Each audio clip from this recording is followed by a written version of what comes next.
I found my credit card burned out. $12,900 missing before my birthday. My mom snapped. The family needed it more. My phone buzzed at 2:47 a.m. with a Chase Bank alert that made my blood run cold. Declined. Insufficient funds. Current balance.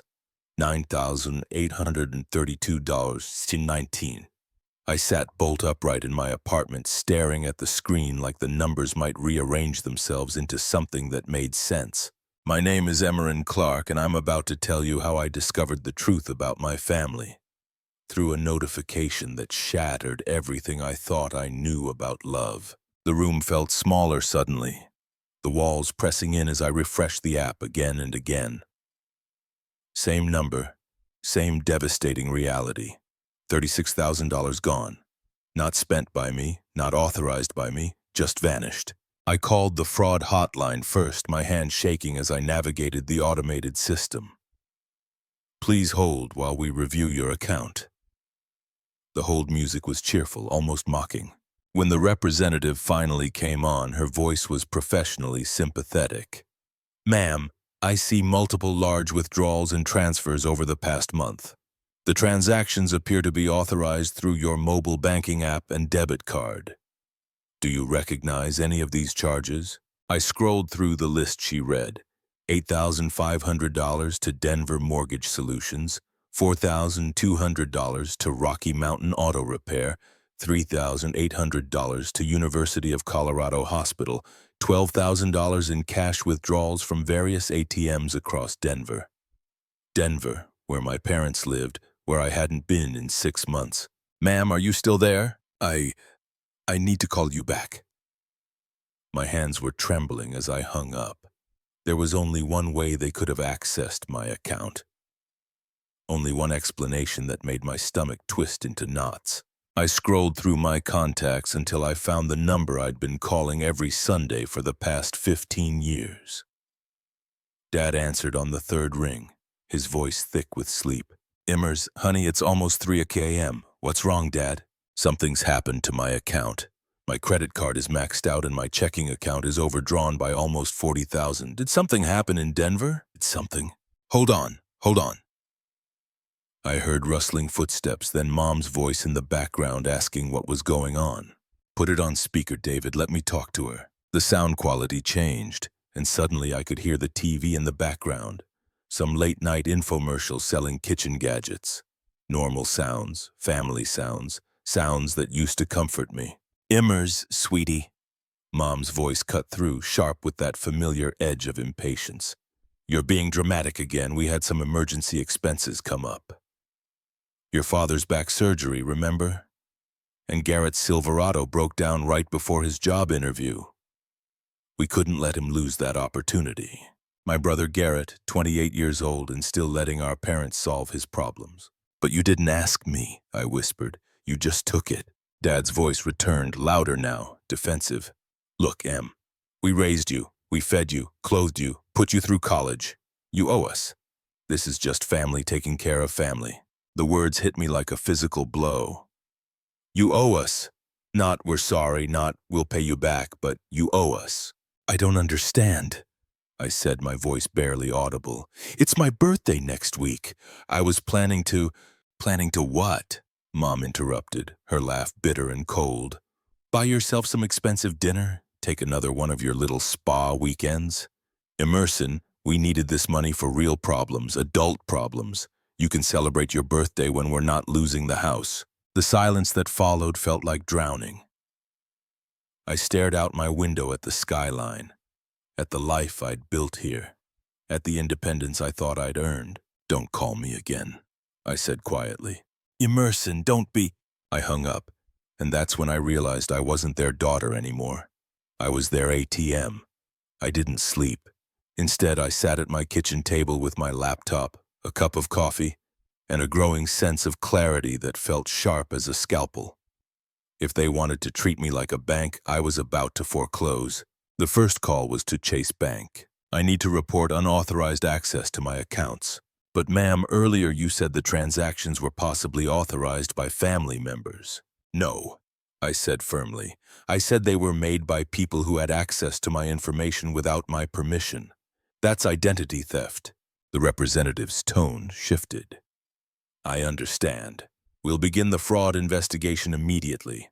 You'll need to file a police report as well. Police report. The words felt strange in my mouth, but I wrote them down anyway. Next, I logged into every account, every service, every subscription. The trail of financial abuse was staggering. They'd been siphoning money for months, smaller amounts I hadn't noticed, building up to this final devastating blow. The mortgage payment they'd made. The house was in my name. I'd co-signed when Dad's credit couldn't qualify, back when I thought I was helping family achieve the American dream. My credit score had made their dream possible. Garrett's truck payment. I was the co-signer there too. His job at the construction company downtown, the one he couldn't afford to lose. I'd guaranteed his loan. Mom's student loans from her brief attempt at nursing school 3 years ago. My signature was on those documents as well. I wasn't just their daughter. I was their financial foundation, their safety net, their co-signer for everything they couldn't achieve on their own merit. And they'd been mining my credit, my trust, my future without ever asking how I felt about being their personal lending institution. My phone buzzed, a text from Garrett. What's going on? Mom's crying, saying, you're going to ruin everything over money. It's not that serious. I stared at the message. Not that serious. $36,000 wasn't serious? My financial security wasn't serious? My trust wasn't serious? I typed back, check your truck payment status. 3 dots appeared, then disappeared, then appeared again. What do you mean?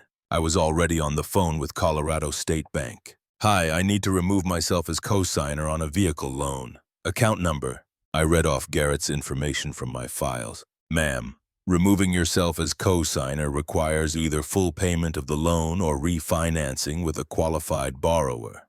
The primary borrower would need to qualify independently, and if they can't qualify, then the vehicle would need to be returned to avoid default. I understand.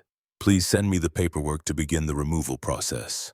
I hung up and immediately called the mortgage company. Same conversation, same outcome. Without my credit score backing them, they'd have 30 days to refinance or face foreclosure proceedings. My phone rang. Dad. I let it go to voicemail. Then Mom called. Voicemail. Garrett, voicemail. Mom again. This time I answered. Immers Claire Clark, you stop this nonsense right now. You're going to make us lose everything. You already lost everything, I said quietly. You lost at the moment you decided to steal from me. We didn't steal. We're family. Family helps family. Family asks for help. Family doesn't break into bank accounts at 2 a.m. and drain their daughter's life savings. Your father needed that surgery. Then you should have called me. You should have explained. You should have asked. Instead, you decided I was your property and my money was your money and my credit was your credit. We raised you to be better than this selfish. You raised me to fix your problems. There's a difference. I hung up and immediately called my wireless carrier. I need to remove 2 lines from my family plan. Mom and Dad's phones cut off within the hour. Then Netflix, I need to change my password and remove authorized users. Amazon Prime, same thing. Hulu, Spotify, my gym membership that Dad had been using, my Costco membership that had been funding their groceries for 2 years. I severed every digital cord that connected us. My laptop screen showed a spreadsheet I'd created, financial entanglements. The list was longer than I'd expected, longer than any daughter should have with her parents. By noon, my phone was buzzing constantly. Calls, texts, voicemails, the panic in their voices was growing. But I felt something I hadn't felt in years. Free. The last call I made was to my credit monitoring service. I need to freeze my credit immediately. Any particular reason, ma'am? I looked at the photo on my mantle last Christmas. All of us smiling around their tree, the tree I'd bought in the house I'd co-signed for, wearing clothes I'd helped pay for. Identity theft, I said, by people I trusted. And that's when I knew I wasn't just changing my passwords, I was changing my life. My phone had been buzzing for 3 straight hours when someone started pounding on my apartment door. I looked through the peephole and saw exactly what I'd expected. Dad, red-faced and furious. Mom behind him in her favorite purple cardigan, the one I bought her for Mother's Day, holding tissues like props. Immerse in. Open this door right now. Dad's voice echoed through the hallway. We need to talk. I sat on my couch, sipping the tea I'd made from the expensive loose-leaf blend I'd never been able to afford when I was funding their lifestyle. The irony wasn't lost on me. We know you're in there. Mom's voice joined in, higher-pitched, more desperate. The bank called. They're taking the house. How could you do this to us? Mom wailed. How could I do this to them? I almost laughed. Almost. Riley, please. The name made me flinch. She was using my childhood nickname, the one reserved for when they needed something. We're family. We can work this out. I opened my laptop and pulled up a police report I'd filed that morning. Incident number 2024 CI 45789, financial fraud by family members. The officer had been surprisingly sympathetic. This happens more than you'd think, Officer Martinez had said. Family members often have access to accounts and think that means they have permission. The law doesn't see it that way. The pounding continued. Immerse in. Your father's leg is still healing. You can't just throw us out on the street. I stood up and walked to the door, pressing my palm against the wood. For a moment, I almost opened it. Almost fell back into the pattern of fixing, of smoothing over, of being the solution to their problems. Instead, I spoke through the door. You threw yourselves out when you stole from me. We didn't steal. Yes, you did. You accessed my bank account without permission and took $36,000. In any court of law, that's theft. Silence, then quietly, we raised you. You did, and somewhere along the way, you decided that gave you ownership of my adult life. It doesn't. So what are we supposed to do? Live on the street? I looked at the affidavit again. You're supposed to figure it out like every other adult in America figures it out. Get jobs, find an apartment you can afford, apply for assistance based on your actual situation, not lies about your family abandoning you. We're in our 60s, Immers. Who's going to hire us? I don't know, Mom, but that's not my problem to solve anymore. I could hear her crying. Please, we're begging you. Just help us get into an apartment. We'll pay you back. With what money? I snapped. You haven't worked steady jobs in years. You've been living off my credit and my co-signatures. This is what financial independence looks like. It's scary, but it's also honest. You're heartless. I'm healthy. There's a difference. I hung up and signed the affidavit. I am not currently providing financial support to the applicants. Support is not available because the applicants committed financial fraud against me, and I have terminated all financial relationships with them to protect my own economic stability. I mailed it that afternoon. That night, Garrett called from his own number. They're really struggling. Mom's talking about dark things. Like maybe everyone would be better off if she weren't around. My blood ran cold. Is she threatening to hurt herself? She's really depressed and Dad's not much better. Their whole world is falling apart. Then they need professional help. Mental health services, not money. Come on, Em. You could fix this with one phone call to your bank. I could enable it with one phone call. I can't fix it. They have to want to fix it themselves. So you're just going to let them be homeless? I took a deep breath. I'm going to let them be adults. For the first time in my life, I'm going to let them face the consequences of their choices without swooping in to rescue them. That's cold. That's growth. After I hung up, I called the Denver Crisis Hotline and gave them the name and location of the motel where my parents were staying. If Mom was having suicidal thoughts, she needed professional intervention, not financial bailouts. Then I did something I'd never done before. I prayed for them, not for their situation to improve, but for them to find the strength and wisdom to improve it themselves. It was the most loving thing I'd ever done for them, even though they'd never see it that way. 6 months passed before I heard from them directly again. 6 months of peace, of therapy sessions, of actually having money in my savings account. 6 months of learning who I was when I wasn't constantly putting out fires I didn't start. The call came on a Tuesday evening while I was making dinner. Actual dinner, not the ramen and takeout that used to constitute my meals when every spare dollar went to their crisis. Immers in. The voice was Dad's, but quieter than I remembered. Older. Hi, Dad. A pause. Can we talk? We're talking now. I mean really talk in person. We're in Chicago. My hand tightened on the phone. Where in Chicago? The lobby of your building. We've been here for an hour. The doorman says he can't let us up without your permission. I looked out my window at the early evening traffic, the city lights just beginning to twinkle. My sanctuary, my space, my peace, and they were downstairs. What do you want, Dad? To apologize, to try to fix this. You can apologize from the lobby. Immers, please. We drove 16 hours to get here. We just want 5 minutes.